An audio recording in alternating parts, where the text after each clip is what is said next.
in writing. You need to be able to speak it. Some of you are becoming better orators because you're having opportunity to stand here and speak. So when we get ready to get started, when Dr. Tatum is ready, we're going to get started. Hello, Dr. Tatum. Hey, how are you? I'm good, sir. How are you? Wonderful, wonderful. Thank you for joining. I'm ready. Sir? This is exciting. I'm from Chicago to Houston connection. It's great to have a chance to finally work with you, although we're on different sides of the country. That is wonderful, and we appreciate you for taking time out to spend a few minutes with us. We have a camp that we have started. It's been going on now for its second summer. We do it only in the summer, and we bring young from 3 different agencies, and we do what we can over an 8-week period around the ID solution. I have stressed you and what you've done with ID, and I thought it would be such an opportunity for our young people to actually get to hear from you. Some of them have prepared some things that they'd like to read, and we don't really have a real outline for this maybe 20, 30 minutes, but we want to be able to surely give you the kind of time you would like in saying whatever it is you want to say. We do have our president and CEO is here from the Houston area, Urban League, Mr. Judson Robinson.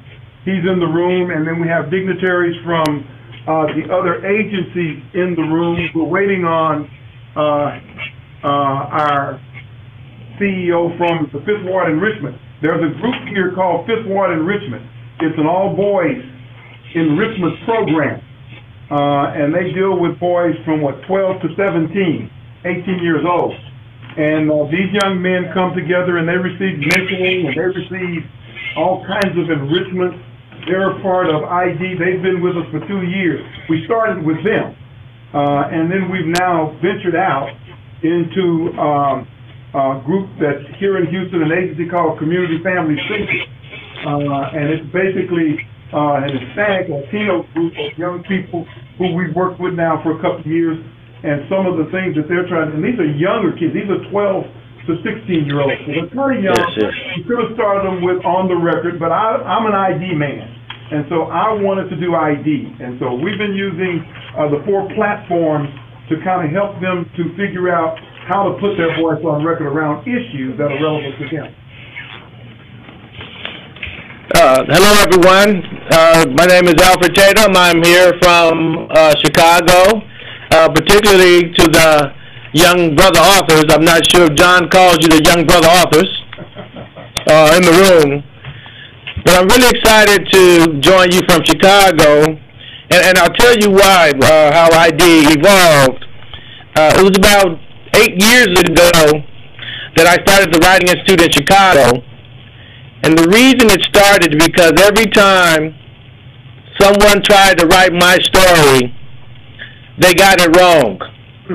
And so I wanted to figure out how we could use language in powerful ways without apology to rewrite our own lives, shape positive life outcome trajectories, define ourselves, become resilient, and then become the next generation of future writers. When I was your age, for example, there were so many African-American male writers who wrote in powerful ways that shaped my life.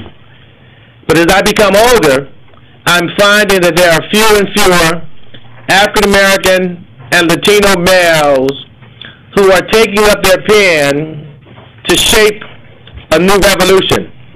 So I started with young boys in Chicago, and I tell you, this was the most extraordinary experience in my life. Not only for me, but for the young boys. I often say, if you pick up a pen and you write something, you should be a fundamentally different person at the end of your writing. I mean, that's how powerful it is. So I'm excited to hear some of your pieces. But but I just want to share a quick piece of mine that I wrote, and it was the first piece I wrote in ID, and it's called Until. And it was about my own childhood, and then I used this to give you a charge. See, when I was a young man, although I'm a professor here at the university now, I was placed at gunpoint 5 times in my lifetime, and 3 times before I turned 16. But it was something about the power of language and the power of words that nurtured my resilience. And I'm going to take you into a piece called Until. I wrote it July 1st, 2009. I always put a date stamp on my writing so it reminds me of how I think at a particular time. And so this piece is called Until. And it's called a poetic broadside, or a short, powerful poem that you can stick in your back pocket. 4,015 days before my first breath, cornered by black brick fearing death, invisible in broad daylight, the wide open eyes closed shut by dull beginnings, could not see Mir himself because of what he was mistaught. Confused, distraught, blood continues to drip on the inner city out until. Now the reason I said until, that was my charge to the young boys in Chicago, because I said nothing will change unless we become self-reliant and self-focused and self-determined. And so what I'm hoping to hear from you is the power in your own words, because I'm selfish. I love when young people pick up their pens to write, because it always does something to me. And the reason we went to writing, reading puts you in contact with other people. Writing always puts you in contact with yourself. Let me say that again. Reading puts you in contact with other people. Writing puts you in contact with yourself. You can fake reading, but you can't fake writing. So with that, John, I'm looking forward to hearing some of the students' writings, the young brothers' writings. Yeah. And then we'll take it from there. And I can answer any questions that anyone may have in the room about ID, about who I am, about why the Writing Institute started 8 years ago in Chicago. Beautiful. Until, I like that. Until you pick up your pen and start putting your voice on record, nobody will ever know what it is that's in your mind until you begin to put it on paper so that everybody can read it. So I want to get started with a couple of people who I want to read. You want to start? Yes. Well, come on and start. All right. We're going to stand in front of the X, and here's what's going to happen. When you read, we're going to X out our entire side, and only the reader will be seen by Dr. Tatum. Now, of course, you'll see him because we're in the room with him. But we're gonna put them on screen where they can be streamed out and he can see it.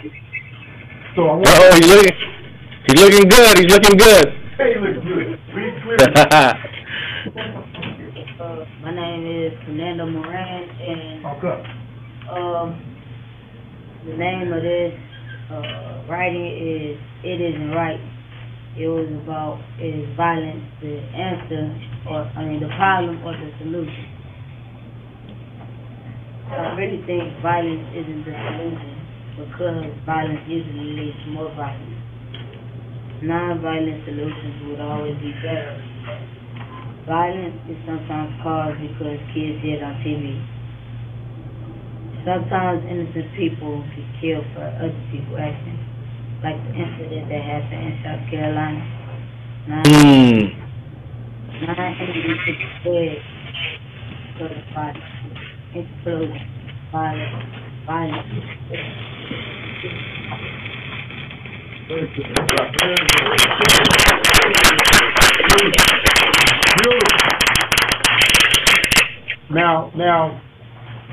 we're going to continue doing what we normally do. It's great to have Dr. Tatum on, but I want him to get the full flavor of what his work has meant to us. And so, when there are individuals who are up reading, if you have a question for them, if you need them to kind of expound on an area that you didn't really understand, or want to ask, well, why did you say that like that? You go ahead and ask your questions, okay? Great job. Great job. Give him a hand. Great job. So we're gonna kind of mix this in. So let me get a lady. Come on, sister author. Got brother authors and sister authors. Okay. I was in Chicago. I think we were in Chicago when we were introduced to some of Dr. Tatum's colleagues, and that was a lady there. The sister was Muhammad. Yes, yes. She was introducing to us how ID was being revealed to sister authors now, as well as brother authors. Oh, yeah. And I was there, and so she was talking about the preamble that they had put together, and how sisters were involved now in writing as well. And I got to hear some of the young ladies present at that workshop of Dr. Tatum. And let me just tell you, it was fantastic. It was out of sight. I couldn't believe some of the things, how deep their thoughts were running into their words, but they really expressed themselves. And that's what we get you guys too. You're much younger than they are, but if we get you started now, you're going to be very. Tell them who you are and what you teach about. My name is Cindy Graves, and my piece is entitled How I Became Myself. In my 12 years of life, I've changed a lot. I began to realize how people are in their personality. I used to think that changing myself for others would make people accept me. That hanging out with the popular kids would give me more of something that I didn't need. But really, they weren't accepting me because I wasn't being me. The mistake I was making was that I was trying to become something I wasn't. As I grew, I realized who I thought when I was to show someone who the real you is. People might not accept it. And you get to see people say that. My family and friends taught me who was real, and that allowed me to grow. Now I know that I should be myself and express how I choose, because everyone is their own person and should be different. Yes. You're absolutely right. You said something that was powerful. You said your family helped you to realize that you needed to be who you were. What do you mean by that? I was telling them to know who I wasn't, and they told me that the real me is as good. I want you to know. I like that. Very good. Good job. Let's go. Brother author, let's go. I like that I love it when you guys jump up and say, I'm ready. This is what I'm talking about. Tell them who you are. Hi, my name is Byron Alfred. The story is called What Has Come to This World. Say it again, I couldn't hear you. What is coming into this world? I believe that violence in my area is pretty bad. Because almost every night I hear gunshots outside my house. When I heard those gunshots, I feared that my family was in danger. Like, for instance, for example, the Boston bombing, there was so many gunshots for other families. Another example is the South Carolina church. I'll see that.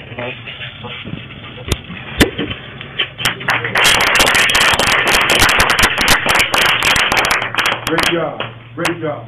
Let's put some mixture in here. You ready? Let's do it. Tell them who you are and what's the title of your piece. My name is Jesus Oseguera, and my title is a way to use my paint, a new way to express my true feelings. Painting is simply so important. A poetry that speaks louder than words. A simply every one of me, my food, my thoughts, my fears, my spirit. Everybody I can say my myself. Thank you for taking me this year.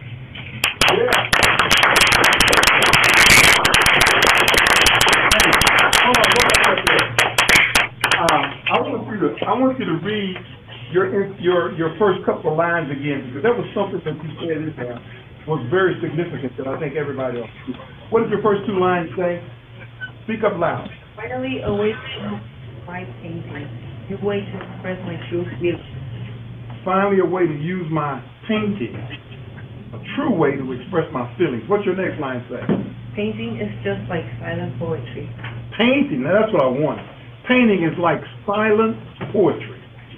Powerful words.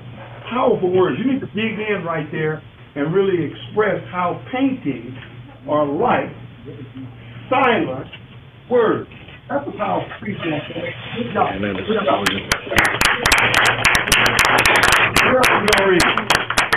Oh, great. Let me hear you. Tell them who you are. Man,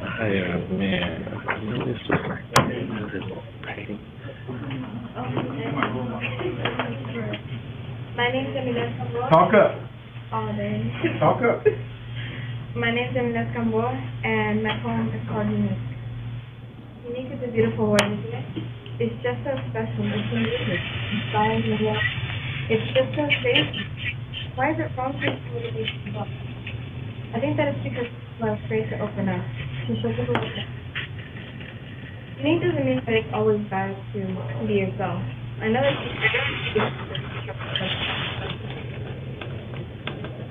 uniqueness isn't something that people should be ashamed of. It's actually something they should be proud of.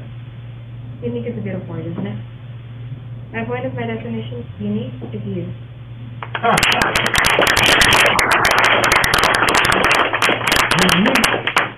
Unique is you. Now that's a powerful thing. Unique. Who knows what it means? What's the word unique mean? What does that mean? To stand out, be yourself. To stand out. Alone. To stand out. That's a good answer. Different. To be different. Different is you. Standing out is you. Unique is you. I like that. Who else is going to read really quickly? Oh, yes. Talk up where we can hear you. I don't know how well this is going across to Dr. Tatum, so talk up where you can hear. No, I can hear you well. I'm capturing the gorgeous lines here. Okay, great. Come My on, name's man. Javier Hernandez, and I'm going to read you a piece about soccer. Dribble past the defender. Feel the rush of air going through your hair. Pass the ball to your teammate screaming center. The ball goes flying up, up, up in the air. Your teammate stops and shoots like he has a cannon for a leg. The goalkeeper loses the war. Go. Wait a minute, hold on. There is a part about soccer that he said something in the beginning that I hope some of you caught. Read your first two lines and see. I'm going to talk to our dignitaries over here. Listen to the first two lines and see if anything connects with you about what he said about soccer. So read your first two lines. Dribble past the defender. Stop right there. What's going to make you think about it? Feel the rush of air going through your hair. Soccer is played outside. He captured that piece right there when he said, feel the air going through your hair, because you're running in soccer. Beautiful, man. Okay, so our kids have some really deep thoughts. Great job. Great job. Give them another hand. Who's going to read? I need another reader. Where is Queen? Come on, Queen. Queen has some real deep thoughts. I want you to hear her writing. Every single time she writes, she digs in right here. So I want you to speak up loud now so we can hear you. My name is Evangeline Gonzalez, and the title of this is My Hobby, My Twist. First time I saw the Jet, I turned to my friend and made a bet. By 18 or younger, I shall be a success. The one song that I heard that day changed my life and blew my mind away. Who knew that one song could fill with so many emotions? Happiness, joy, excitement, confidence. While time went by, I spent back that this is I should have less. By school, I got off the good class. My teacher taught me how to say, I could go down this today. By school, I just wanted to I love the feeling of being supported, but now I did. By 6th and 7th, I picked it back up. Now that I'm in 8th, I'm in band with my best mate. Life couldn't be better, famous or not. At least I'm not doing something I love.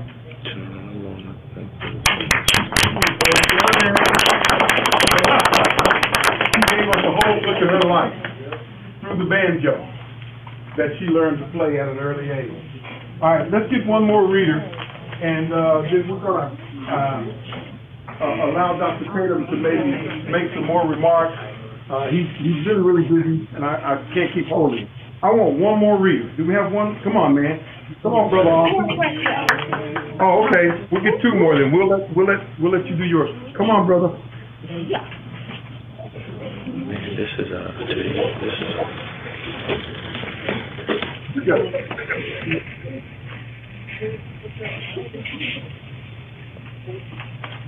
The title of my poem is What Do You See? What do you see when you look at me? Do I have a nice smile or am I ugly? What do you see when you look at me? Do I What do you see? Look at us. Oh, right the bus. What do you see when you look at us? Because of my color, are you able to trust? No, you're wrong. That's not me. You're all mistaken.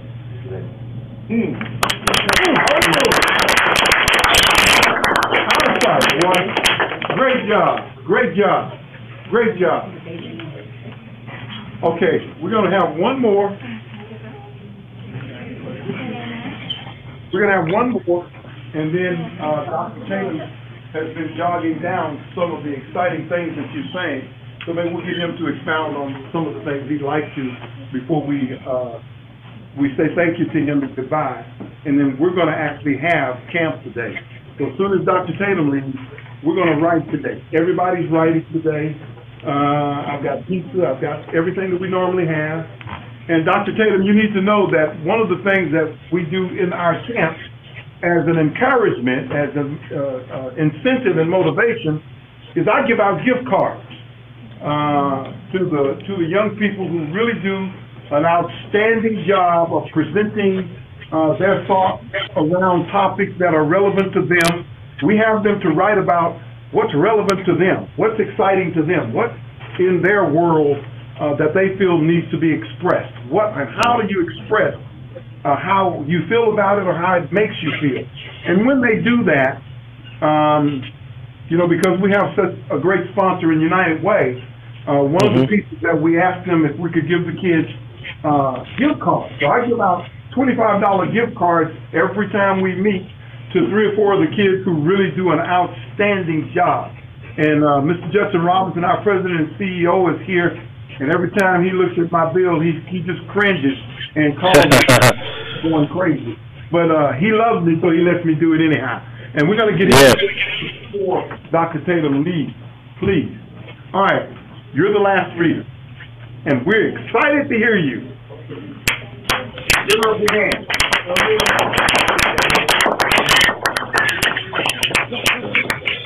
Hurry now, because you can't wait all day.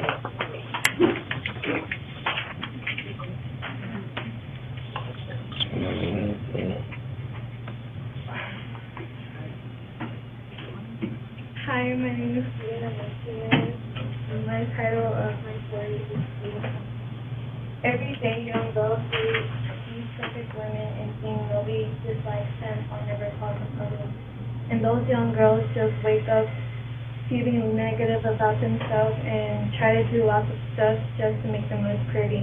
But no girl should do lots of stuff just to look pretty. Every girl is beautiful in their own way. They think about it.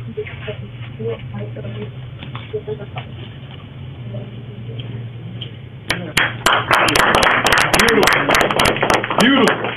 You're beautiful. That was a beautiful piece. Thank you so much. You know what? I tell everybody how beautiful you are.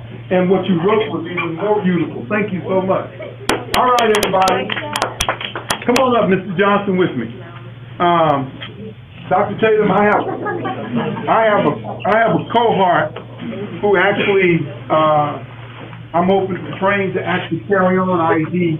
We got to start training ID facilitators, and because I can't keep doing all this by myself. So I have a man who is an outstanding facilitator.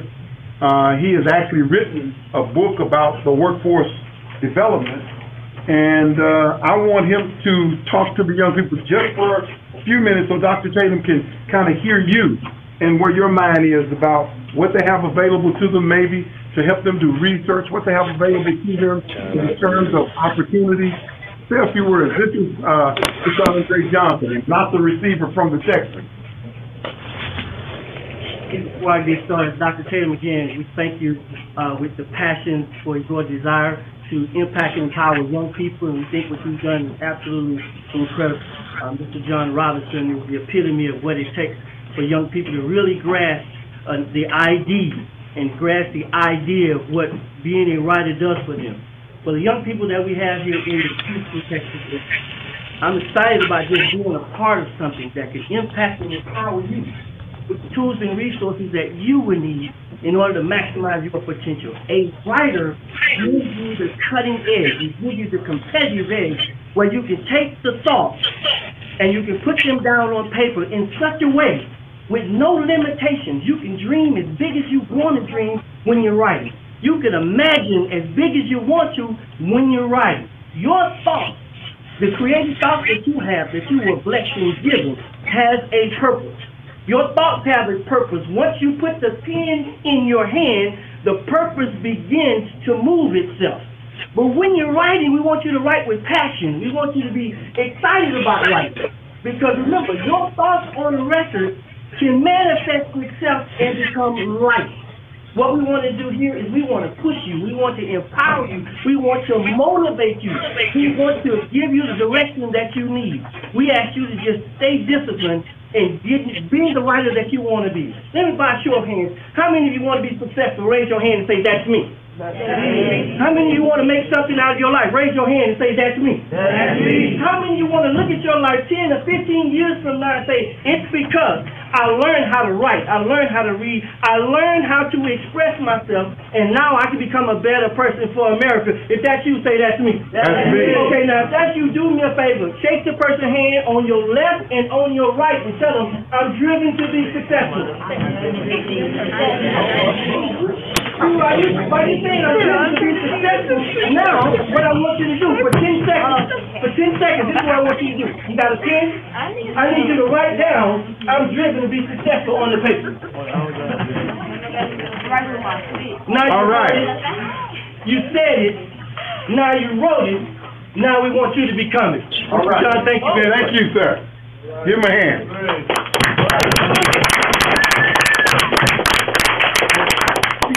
Dr. Tatum, we have some dignitaries in the room from each of the agencies, and they're not normally here. So they're getting to see for the first time, some of them, what you're getting to see. The kind of movement that takes place every Tuesday and Thursday when this meet. This is what happens when they come. Some of you have been here before, and you've seen the excitement, you've seen the energy in the room, and the real movement of what we're trying to do. Andre is an outstanding facilitator. We put our heads together and try to make things real simple for these young people on what ID really is really all about. And now that we have Dr. Tatum himself with us, I want to certainly give him a chance to make some expressions, and then Mr. Robinson, I'd love for you to make some expressions before Dr. Tatum leaves us. Dr. Tatum. Thanks, John, for inviting me, and I mean that sincerely. I know how, from my own experience with the Institute, how sacred the writing time is with the young folks. And when I was running the Institute, I really did not want to squander any time because I really wanted to keep the focus on the young writers in the room. I apologize to the sister authors that I could not see. I can see the two gentlemen in the front. I could not see the sister authors, but I want to acknowledge you as well. That was an oversight on my part. But in this brief moment that we shared together, I simply heard a range of writings, and I'm going to share a few words that I often shared with the young people in Chicago. And through the range of writings, I heard a couple of things mentioned. Becoming something I wasn't. A young sister author wrote that as a lesson to herself. Then I heard the beautiful melodic words, painting is like silent poetry. That's a line that I wish I could have written, but you beat me to it. It was a very powerful line for that, and it's one that's quotable. Then the young sister author who began to mention that every girl is beautiful in their own way, and then the young brother who asked the question, what do you see? Sometimes the most important things you can put in writing are your questions. But I want to share this. I heard issues of beauty and ugliness, violence in South Carolina, or the Boston Marathon. One of the things I had to remind young folks in Chicago, doesn't matter where you are in life, you can write something that is socially significant without it being socially sad. I'm going to say that again. Sometimes people want to hear our stories. They want to hear something that's socially sad and feel sorry for us. But how do you write something that's socially significant that does two things? It teaches the person who reads your piece a new lesson. I always charge the young people that at the end of your piece, I should be smart about something. And then I want you to write something that actually punches someone in their gut so they remember that you were in their room. Because truly, writing is an intellectual exercise. And I know many of you are young right now, and we start writing from an emotional space, how we feel, how we think, how we act. But as you move forward, the question becomes not only if you can write from an emotional space, but also write from an intellectual space. Have your writing informed by facts, because it allows you to imagine new possibilities. This is more than a camp, John, to me, and everyone who's in the room, the young brothers and sister authors. This is really about generating or nurturing the next generation of writers who will begin to tell our nation's story. The beautiful parts about it and the ugly parts about it as well. And the other thing that's important, and this is when you know you're not writing for other people, but you're writing for yourself. Writing, for me, can shape how I feel for the rest of the day. Let me repeat that. Writing, when I become invested in it, it can actually shape how I feel for the rest of the day, because when I put a word down in print and put my name on top of that, that whole word, idea, and message belongs to me. This is not about motivation. This is about digging deep down in yourself and letting literacy, in this case, both reading and writing, become your fundamental guide.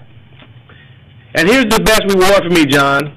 When I started this 8 years ago, it was for young people 12 and 17. When they now send me writings, now that they're on college campuses, but they remember the time that we shared together, that becomes very, very important. So I'm hoping everyone in that room, both the brother and sister authors, find a way to kinship with other folks through your writing and give it time to lead you toward the pathway that you think is promising for you. So I want to thank you, John, and everyone in the room for giving me the opportunity to kinship with you from Chicago. It's wonderful to see ID in front of you, but that's someone else's book. The goal is to have, and this is for those adults in the room, The goal is to have these young folks and support them put their voice and vision on record so that they become published authors. It may not be through Scholastic and ID, but it can be in that community, because this is not, and I tell this all the time, writing is not an activity that you start and you finish, but writing is an experience that should fundamentally penetrate your soul. And that's what I communicated to the young people in Chicago, and that's what I'm communicating to you. And it was really a pleasure for me to spend this brief time with you today. I can take any questions. You can cut me off. I don't know what the time is, but I'm here as long as you like me to be here. It's your call, John.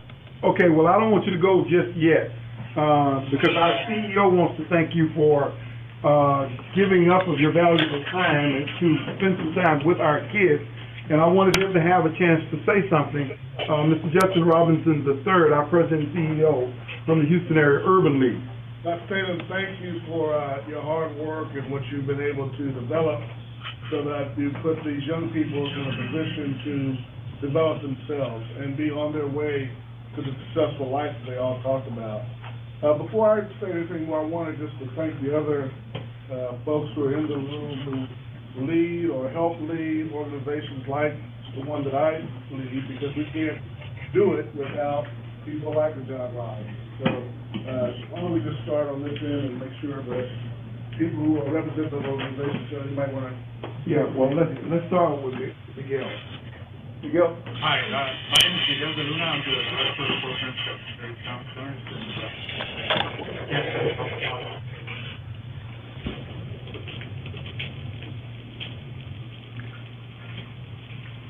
My name is Marisa Guerrero. I'm the president and CEO of Community Family Center. I am very impressed. I have not been here last year, but to see how the writing that you're doing, and how you're expressing from within, and that this writing can transform from some of the things I heard. It's just amazing. Keep the good work. Thank you, Dr. Tatum, for this model that we have this part for the section. And I know we will hear from many of you here when we go to college and hear the stories and hear their writing. So thank you. Thank you. Thank you, Mr. Jetson, for being here with us and allowing us for this partnership. It's a great partnership. Thank you. That's it. I think partnership you guys are our partners, young people who are supposed to be assuming the jobs of tomorrow. And the way the world works is we're all interdependent. You've heard the word interdependent before? It's still Let me tell you what interdependent means. Interdependent means it's my role right now to help you become what we are today. So it'll be your role to help others young people become where you'll be one. Because when I get a little bit older, I'm going to need someone to come and make sure that I'm checked on from time to time. I'm going to make sure, someone's paying to what we call Social Security, so I'll have a little spending check. But if you guys aren't working, if you're not to be successful in life, then guess what? There won't be someone that makes sure there's money so that I'll have a little spending change. So I'm counting on you. And today you're counting on me. So we are a team. We are partners. So all of this together. The adults that are giving up their time today, we're here because we care about y'all.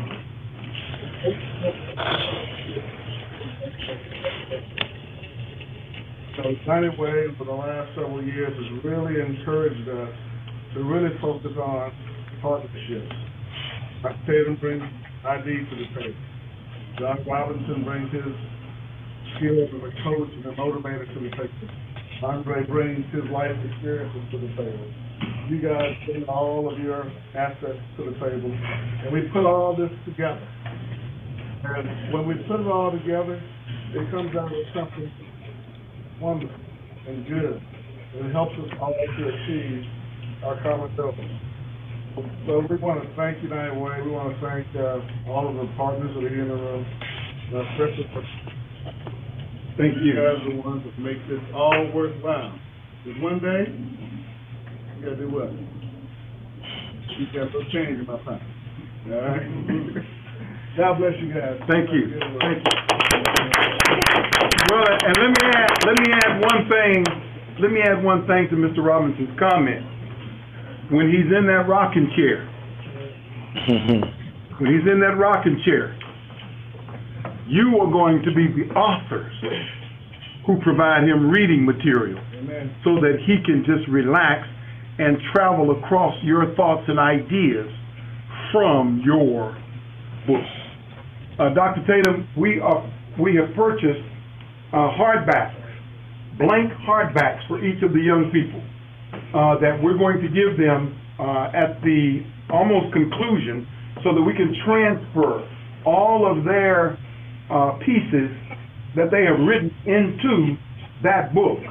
We're going to get carved into that book their titles, which they are coming up with. And then we're going to put, most importantly, at the bottom of that book, their name as the authors of those books. There are 8 pages in them. They're going to probably fill up about 7 or 8 because we get one really good piece every time we meet. We will have met by the end of this some 7 to 8 times. So they're going to get to start their own book, put their writings in that book, and then I am challenging them along with you to have a love for what we call writing, to dive all the way in and give your life's work, your effort, your ideas, your thoughts, and your energy into completing the writing of that book. And if I am allowed to be around by the time you finish that book, you make sure that I get a copy of your completed work. That's our charge to you. I know that there may be some questions for Dr. Tatum. Some of you had asked me some questions about chop and all the other stuff. This is the author of Chop. This is not about a lamb chop or a pork chop. This is about Chop Chop. Tell us about that. What were your thoughts when you wrote that? Chop is really about nurturing resilience and defining self. So at the end of this, if we're not careful, we can allow others to say things that chops us up. The poem that did not make it into the book was called Chip Chip. They like chop chop, but they didn't like chip chip. So chop chop was about all of the things that can happen over the course of your lifetime. And if you're not careful to block that out and become resilient to define yourself, you can end up being defeated. It's really the opposite of being strong and resilient and engaging others and building capacity. It was just a fun piece to write. It's a play on words. And so as you write, I just like to dance on words. And I was eating, or someone was eating a pork chop, and I said, I'm just going to turn that into a poem. And that's what I tell writers. I said, always live with your eyes and your ears open. Everything becomes your next title. So are there any questions for me from the brother or sister authors? Go ahead. I had a question about, what was your goal of this program, for this program? I think you said, what was my goal in starting the program? Yes. When I started the program, I wanted to nurture 100 African-American male writers on the south side of Chicago. There are a lot of news accounts in Chicago. Many of them are related to violence. And I said if I could nurture the next generation of writers, they become social actors in their own communities. And so that's why I started with boys. And we wrote against things that can interrupt our pathways towards success. And I ended the project with 78 writers, so I'm about 22 writers short. So I may have to borrow the writers in this room to get it to 100. Well, we got enough to finish it. Okay. Here's what I want to make sure we do. Okay, we're going to take 2 more questions, and before Dr. Tatum leaves, here's what I want. I want to get all of you on one side of the screen or the other, and I'm going to take a picture with you with Dr. Tatum in the middle. So let's get your question really quickly. What exactly inspired the title for this program, ID? The title? Oh, okay. What inspired the title of this program, ID? The first platform was defining self. So ID, if you think about an identification card, it defines who you are. It gives your signature, your stamp, and so in that sense, we named it. Scholastic named it ID. This is fundamentally who you are. No one defines you. You define yourself. You become your own identification. Well, yes, sir. I see a hand. What did you think ID was going to go this far? I did not. I had no intention of publishing ID. It was really an opportunity for me to get in the room with some young writers, and we wanted to see what it was to experience the pen.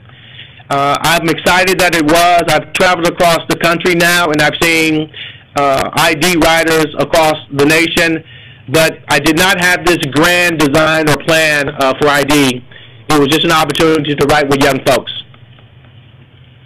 Very good. Okay, we're going to shut the questions off so that we don't continue to hold Dr. Tatum. I want to get each of you to come up on one side or the other quickly. Don't mess up my machine. This side of this screen, from here to here for this screen. Let's get everybody jumbled in here. Come on, guys, quickly. Jumble in. You guys turn flat to the back. Turn flat. Ladies, come on in here. Come on, brother Arthur, get up in here. Come on, you sister Arthur, get up in here. We don't have to have a lot of noise. Let's just get it done. Come on, get it done. Turn around, guys. Don't get in front of the screen where we block Dr. Tatum. Back up.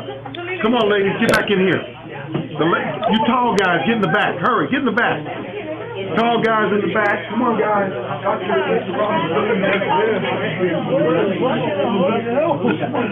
There was one question of surprise that I did not get. Listen up, guys. What'd you say, Dr. Tatum? We're listening. I said there was one question I was surprised that I did not get. Usually folks ask authors, how much money do they make? That's true. Well, they've heard me expound on the unbelievable opportunity to really make money at writing. And so we've talked a lot about that, and that is a question that I thought maybe somebody would have asked you. And not everybody tells you those kinds of things, but it is something that we have had lots of conversation about. Where's our photographer? Can you get that picture? And John, don't people like Beyonce and other artists buy lyrics from authors? That's a Dr. Tatum question. So people in the entertainment business, don't they have to buy oftentimes the lyrics that they sing? They do. Or to make movies out of your book? Make movies out of your book? They do, and they get a check every 6 months. It's called royalties. Yes, sir. I'd love to get some royalties. All right, you guys. Am I in the picture? Yes, you are. I'm going to straighten my tie up here. You're the key. You're the middleman. Looking good. All righty. You're the middleman. You got it.